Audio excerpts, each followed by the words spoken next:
مرحبا صد مرحبا پھر آمد رمضان ہے، مرحبا صد مرحبا پھر آمد رمضان ہے، کھل اٹھے مرجھائے دل تازہ ہوا ایمان ہے، اور ہم گنہگاروں پہ یہ کتنا بڑا احسان ہے، ہم گنہگاروں پہ یہ کتنا بڑا احسان ہے، یا خدا تو نے عطا پھر کر دیا رمضان ہے، یا خدا تو نے عطا پھر کر دیا رمضان ہے۔ درود پاک پڑھی محبت کے ساتھ، اللہم صلی علی سیدنا و مولانا محمد معدن الجود والکرم وآلہ الکرام وابنہ الکریم وبارک وسلم صلاۃ و سلام علیک یا رسول اللہ صلی اللہ تعالی علیہ وسلم۔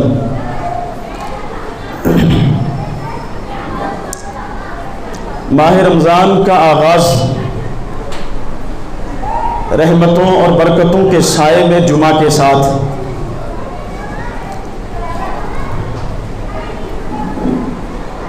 جہاں ماہ رمضان کی فضیلتیں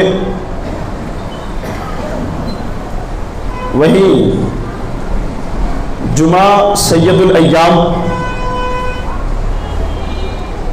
سونے پر سہاگا۔ اللہ تبارک و تعالی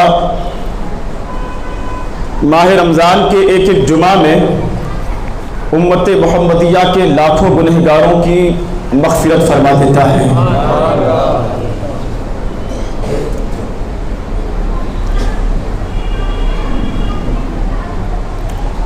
قرآن مجید فرقان حمید میں اللہ سبحانہ کریم کا ارشاد، یا ایھا الذین آمنوا کتب علیکم الصیام کما کتب علی الذین من قبلکم لعلکم تتقون، کہ اے ایمان والو تم پر روزے فرض کیے گئے جیسا کہ تم سے اگلوں پر فرض کیے گئے تھے، اور پھر روزے کی فرضیت کا جو مقصد ہے وہ قرآن بیان کر رہا ہے، لعلکم تتقون، تاکہ تم پرہیزگار بن جاؤ، تاکہ تمہارے اندر ایمان کی حلاوت پیدا ہو، اللہ کا قرب تمہیں حاصل ہو۔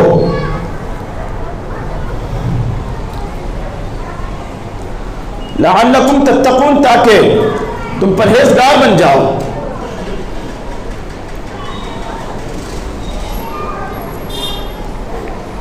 یاد رکھیں، روزہ ایک باطنی عبادت یعنی چھپی ہوئی عبادت ہے۔ جب تک آپ خود ہو کر کسی پر ظاہر نہ کریں تب تک اگلے کو علم نہیں ہوگا کہ آپ روزے سے ہیں۔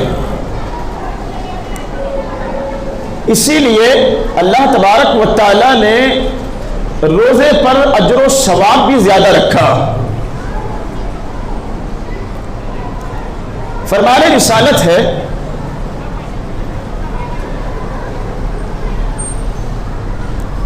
کہ ہر نیکی کا عمل، ہر نیکی پر اجر جو ثواب ملتا ہے وہ 10 سے لے کر 700 گنا تک ہر نیکی پر۔ لیکن جب روزے کی بات آتی ہے تو حدیث قدسی میں اللہ رب العزت کا فرمان، الصیام لی وانا اجزی بہ، کہ روزہ میرے لیے ہے اور میں خود اس کی جزا دوں گا۔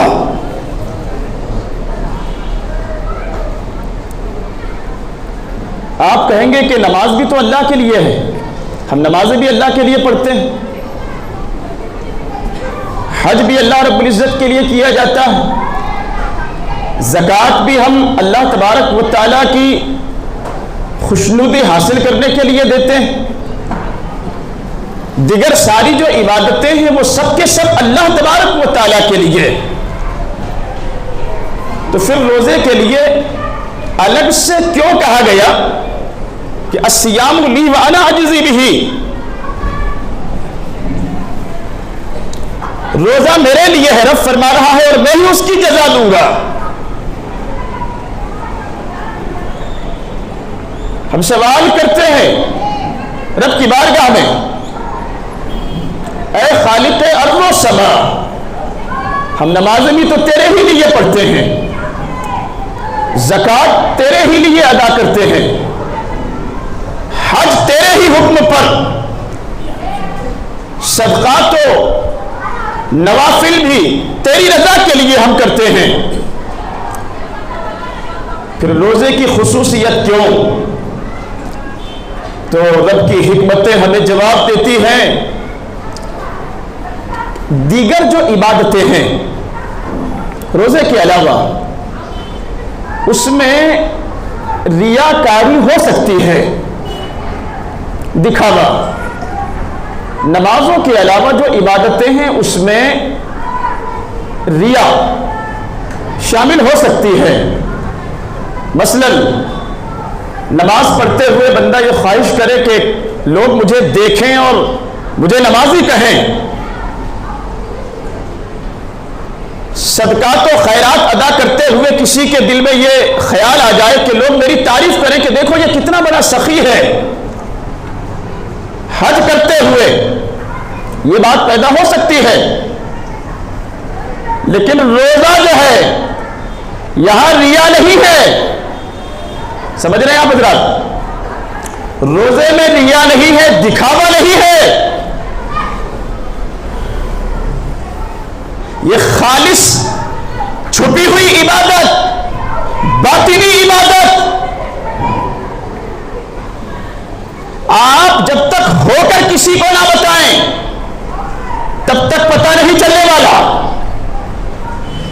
ایک ہی دسترخوان پر روزہ دار بھی ہو، بغیر روزے والے بھی ہوں، اور ایک ہی دسترخوان پر دونوں جو ہیں وہ افطاری کر رہے ہیں،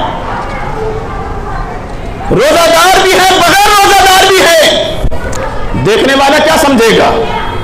سبھی روزے دار ہیں، یہی سمجھے گا نا؟ دیکھنے والا یہی سمجھے گا کہ سب روزے سے ہیں، کوئی نہیں بھی ہے تب بھی اس کے بارے میں یہی تصور اور خیال کیا جائے گا کہ یہ روزے سے ہے، تبھی تو بیٹھا ہے دسترخوان پر روزہ داروں کے ساتھ۔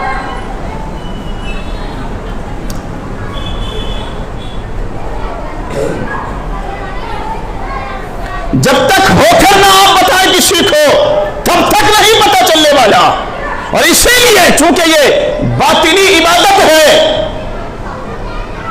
لوگوں کے لیے نہیں، بندہ اللہ کی رضا کے لیے رکھتا ہے، ہاں لوگوں کے لیے نہیں، اللہ کو راضی کرنے کے لیے۔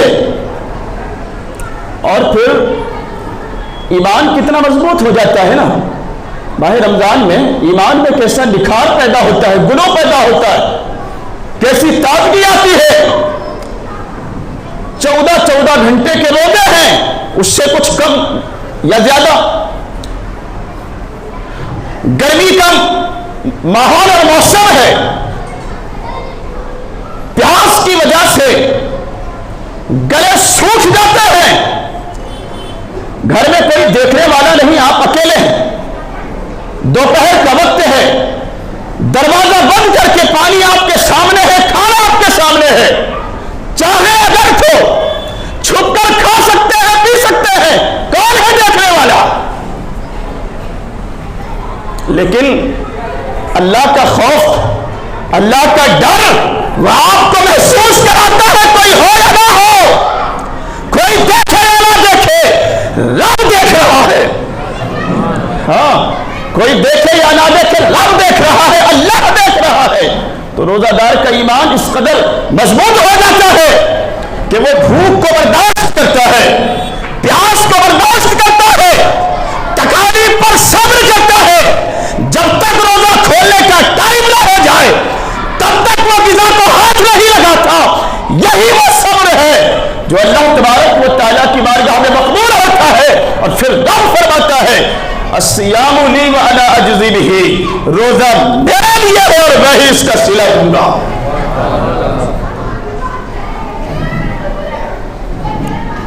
حضرت جابر بن عبداللہ رضی اللہ تعالی عنہ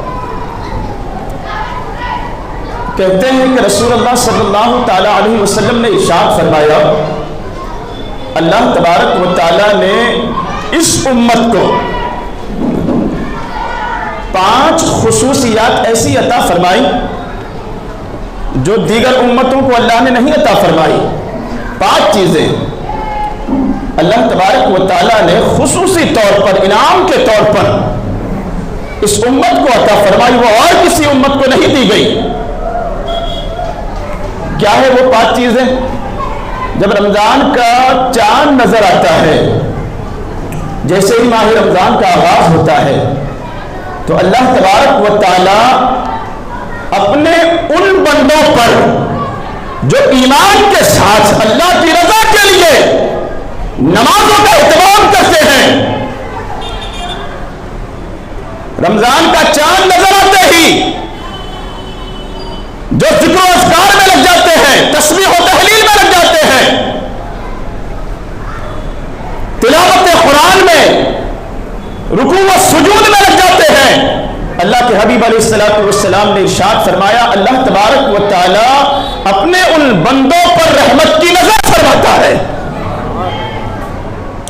اور پھر حضور فرماتے ہیں کہ جس بندے پر اللہ تبارک و تعالی ایک مرتبہ رحمت کی نظر فرما دے، یا ایک مرتبہ رحمت کی نظر کے ساتھ جس بندے کو اللہ تبارک و تعالی دیکھے، پھر حضور فرماتے ہیں کہ دوبارہ رب تبارک و تعالی اس پر غضب نہیں فرمائے گا۔ جس کو ایک مرتبہ اللہ نے اپنے کرم کے ساتھ، رحمت کے ساتھ دیکھا، پھر رب تبارک و تعالی اسے عذاب نہیں دے گا، اس پر غضب نہیں فرمائے گا۔ دوسری فضیلت حضور فرماتے ہیں، دوسری فضیلت یہ ہے کہ افطاری کے وقت، روزہ کھولتے وقت، روزہ دار کے منہ کی بو اللہ تبارک و تعالیٰ کو مشک سے زیادہ پسند ہوتی ہے نا؟ دن بھر بھوکے ہیں آپ،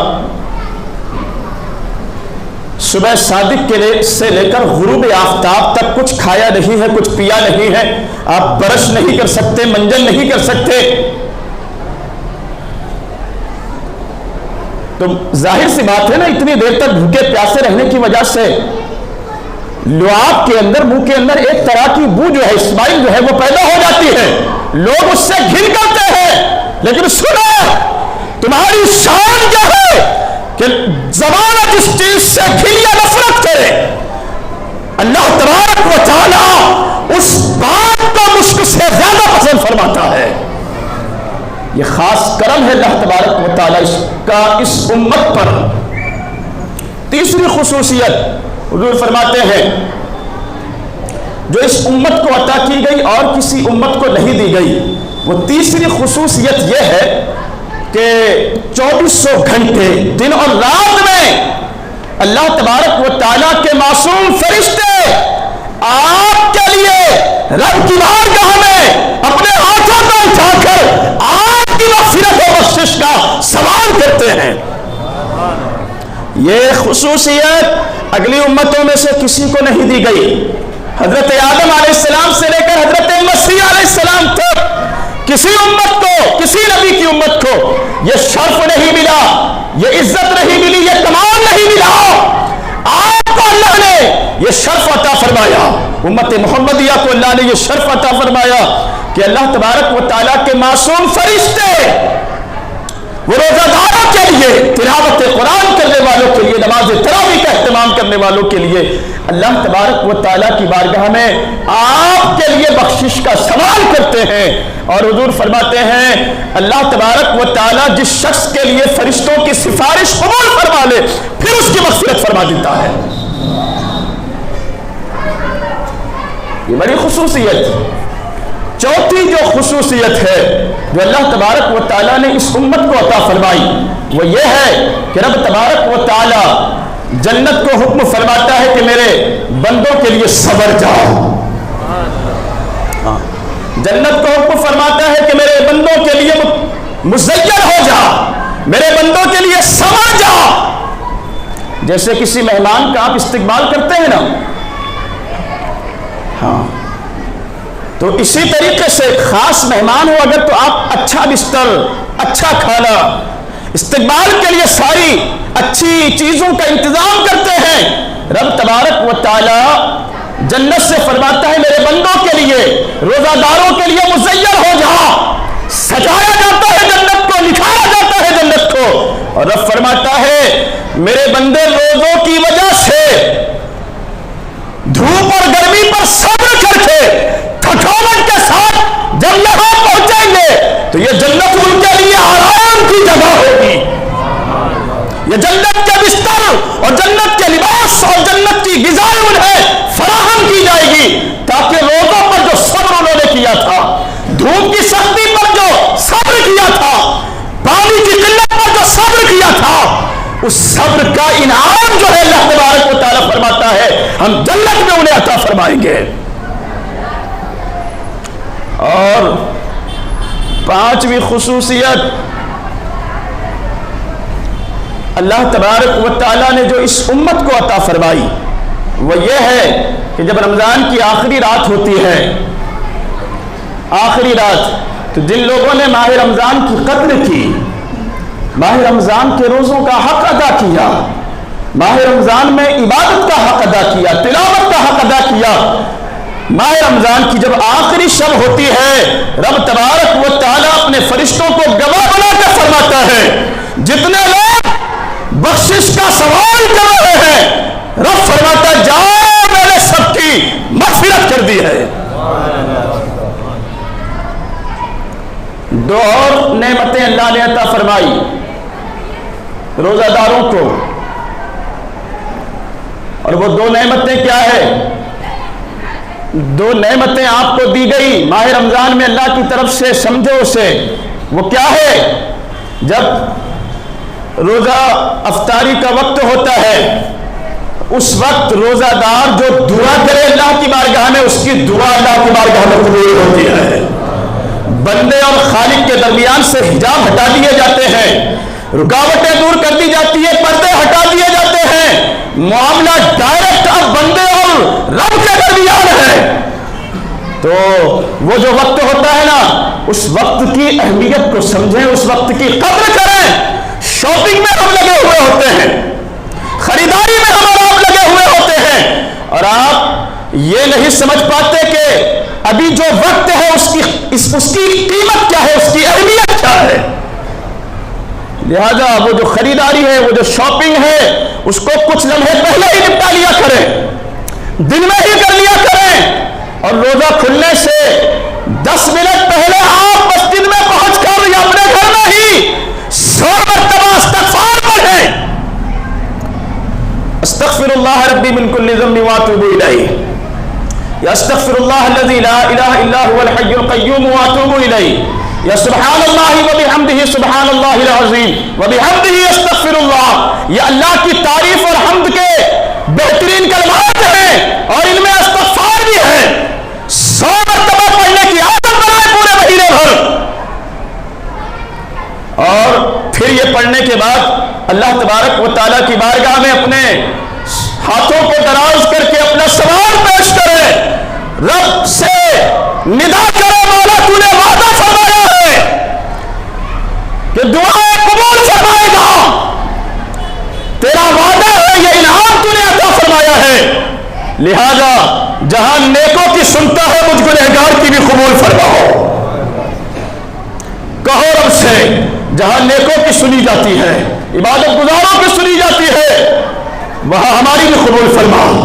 ہمارا تیرے سوا کوئی نہیں ہے، ہمارا تیرے علاوہ ہمارے پاس اور کوئی ایسا سامان نہیں ہے، کوئی عبادت نہیں ہے جس کا صلہ ہم تجھ سے مانگے اور دعا کی قبولیت کا کہیں۔ تو ہمارا رب ہے جہاں اچھوں پر رحم فرماتا ہے، بروں پر بھی فرماتا ہے۔ تو یہ ایک اور انعام اللہ تبارک و تعالیٰ نے امت محمدیہ کو عطا فرمایا ہے، لہذا اسے ضائع نہ ہونے دیں۔ اور پھر حضور فرماتے ہیں کہ رب تبارک و تعالیٰ جنت میں جو روزہ داروں کو انعام فرمائے گا وہ یہ کہ اللہ عز و جل اپنے دیدار سے روزہ داروں کو مشرف فرمائے گا، اپنے دیدار سے نوازے گا۔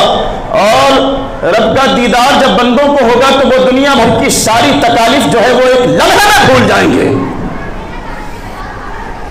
جیسے شہید کے ساتھ ہوتا ہے نا، جب کوئی اللہ کی راہ میں لڑتے ہوئے اپنی جان دے رہا ہوتا ہے، جسم چھلنی ہو گیا ہے، نیزوں سے، تلواروں سے، برچھیوں سے، تیروں سے، یا جدید زمانے کی بات کریں تو بم بارود اور گولیوں سے یا پرمانو ہتھیار سے، تو وہ جو دنیا دیکھتی ہے کہ جس کو چھلنی چھلنی ہو گیا ہے، روح زخمی ہو گئی ہے، لیکن پتا ہے جب جان جا رہی ہوتی ہے شہید کی، وہ اللہ تبارک و تعالیٰ کا دیدار کر رہا ہوتا ہے، اور اللہ کے دیدار میں پھر وہ لذت ہے کہ جسم کے ٹکڑے ٹکڑے ہو جائے، اسے درد محسوس نہیں ہوتا.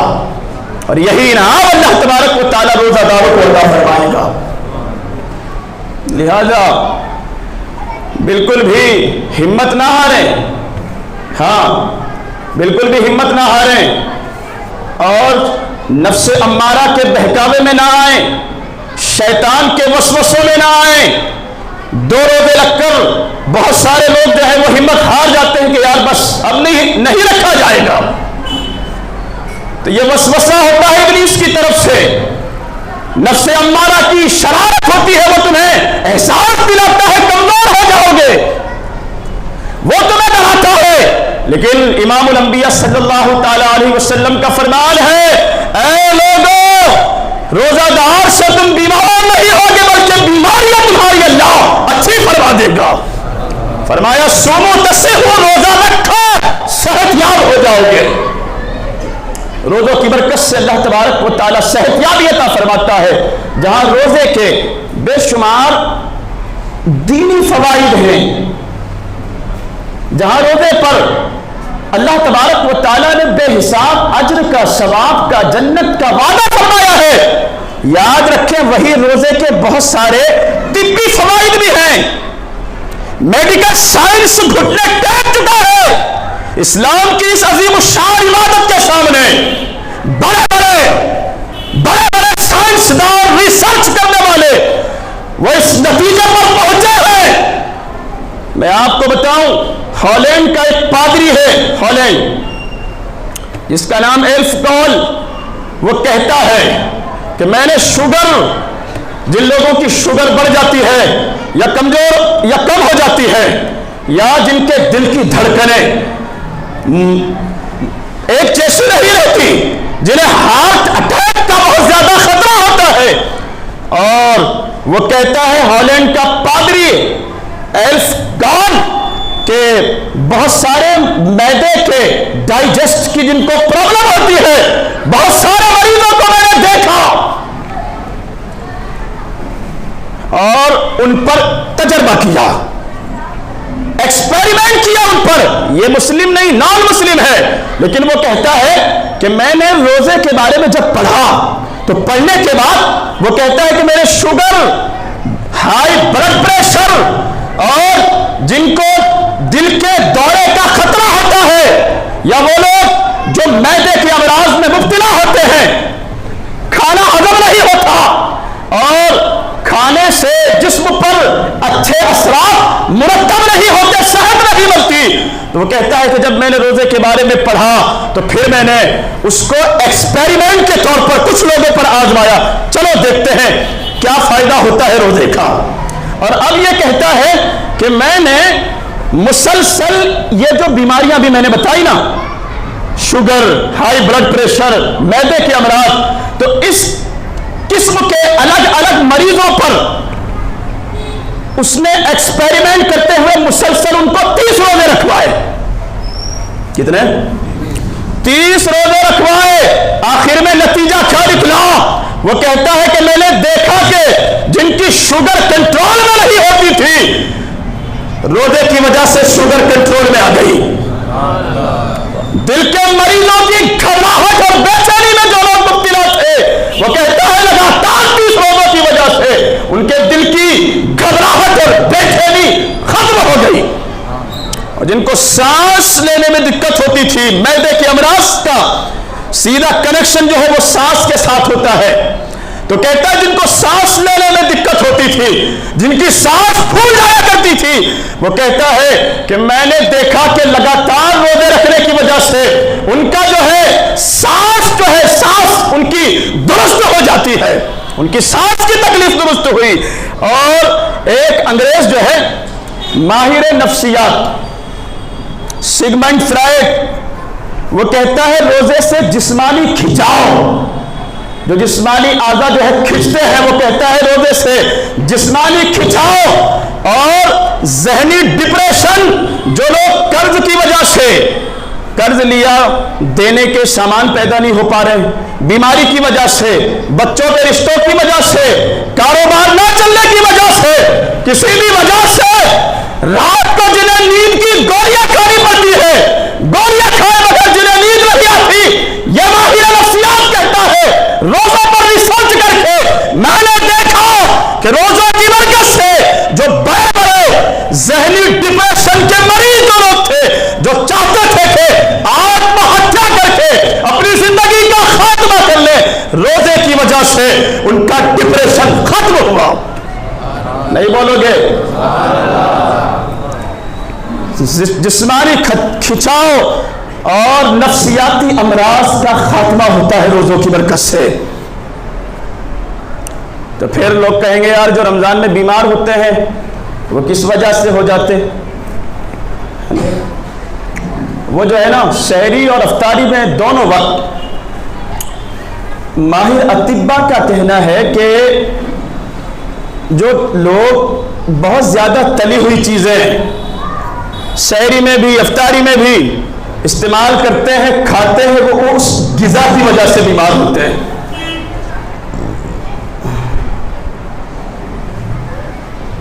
سمجھ رہے ہیں آپ؟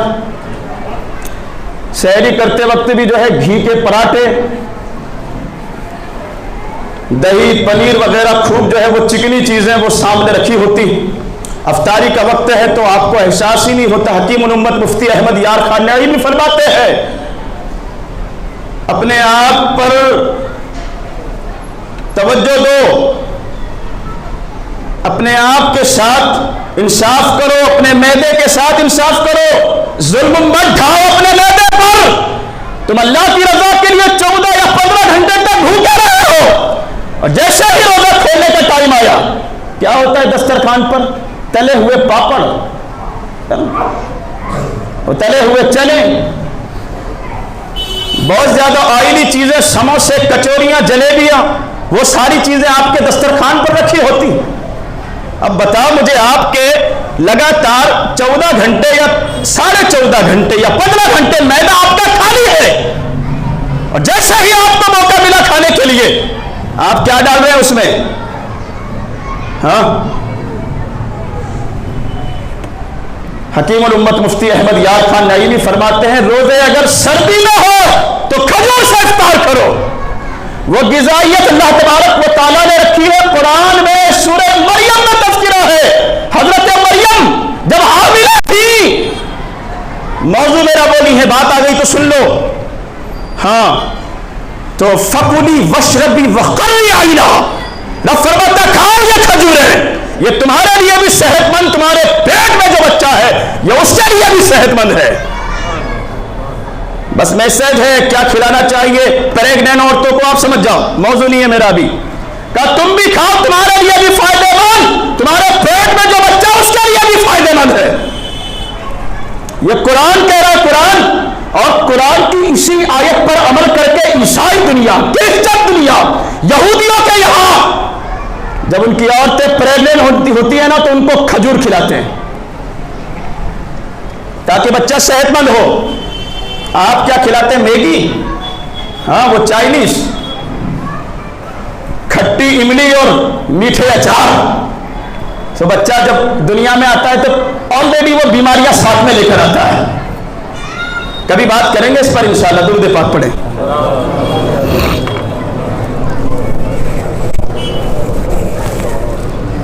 مولاي صلی وسلم دائما ابدا علی حبیبک خیر الخلق کلہم۔ تو روزہ کھولا ہے تو تھوڑا صبر سے کام لو، ہے نا، احتیاط سے کام لو، پانی پر اکتفا کر لو۔ حکیم الامت فرماتے ہیں گرمی میں روزے ہیں تو کھجور اور پانی، اسٹارٹ کھجور سے کرو، اور